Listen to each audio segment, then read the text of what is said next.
Aarohi coaching centre 770 by चंद्रमा sir. देखिए आपको जो है अनुपात और समपात जो है 2-3 दिन से पढ़ा रहे हैं और इसको जो है बारीकी से आप लोग समझिए कि ये कैसे होता है।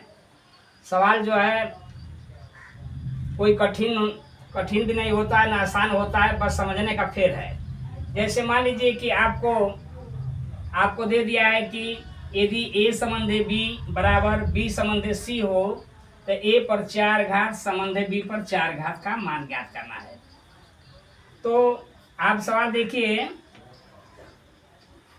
आपको कैसे लगेगा, a संबंधी b बराबर b संबंधी c। तो बताएं कि इस अनुपात का मतलब कि आप जो है इसको ऐसे लिख सकते हैं कि a बटा में b, बांटना नहीं, a बटा में b लिख सकते हैं और बराबर जो होता है b बटा क्या लिख सकते हैं, c लिख सकते हैं। बात समझ आ रही है? पहला a बटा में b, इस तरह से b बटा में c। अब इसको जो है तिर्यक हम गुणा करेंगे, क्रॉस मल्टीप्लाई कर देंगे तो इसका इसमें गुणा करेंगे तो b स्क्वायर हो गया है, इसका इसमें गुणा करेंगे तो कितना हो जाएगा, ac हो जाएगा। तो b स्क्वायर बराबर ac आपका हो गया।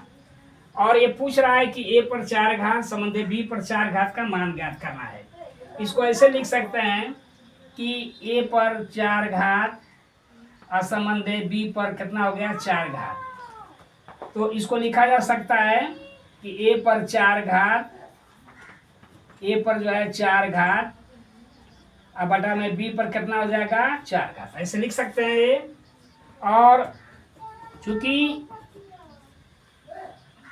b स्क्वायर बराबर हम यह ध्यान रखना है कि b स्क्वायर बराबर ac होता है, तो इसको ऐसे भी लिख सकते हैं कि a पर 2 घात इंटू a पर क्या लिख सकते हैं, 2 घात, क्योंकि गुणा करते समय घातांक जुटेंगे और 2 क्या हो जाएगा, 4। और इसको लिख सकते हैं कि b पर 2 घात गुणित b पर क्या हो जाएगा, 2 घात, ऐसे लिखा जा सकता है।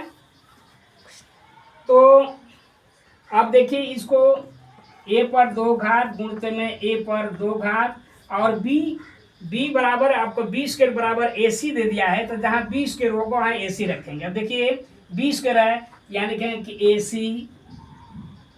ac हो गया आपका a, आप गुणते में फिर कितना हो जाएगा, b स्क्वायर है तो b स्क्वायर का मान कितना है, ac है, तो कितना हो जाएगा, ac आपका हो जाएगा। ये बात समझ आ रही है? ये देख रहे हैं कि b स्क्वायर है तो b स्क्वायर का मान ac के बराबर है तो ac दे दिया गया, फिर गुणते b स्क्वायर है तो ac हो गया।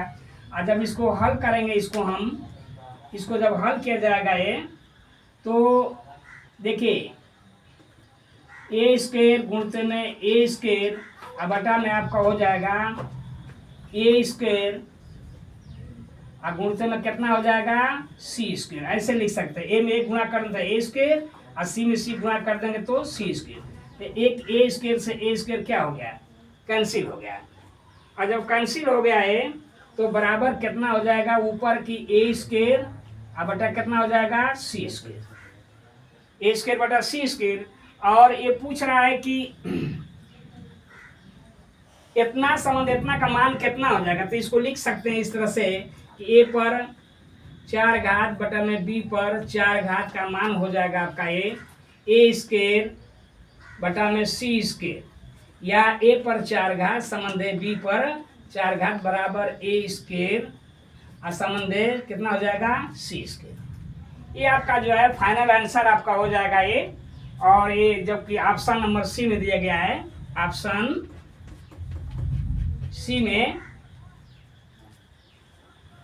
और मैं कोशिश जो है करूँगा कि जो है सभी बच्चों को जो है सवाल समझ आ जाए और सभी बच्चों का जो है हार्दिक स्वागत है। अगर आपको सवाल समझ आ जाता है तो जो है चैनल को सब्सक्राइब कर दें। जय हिंद।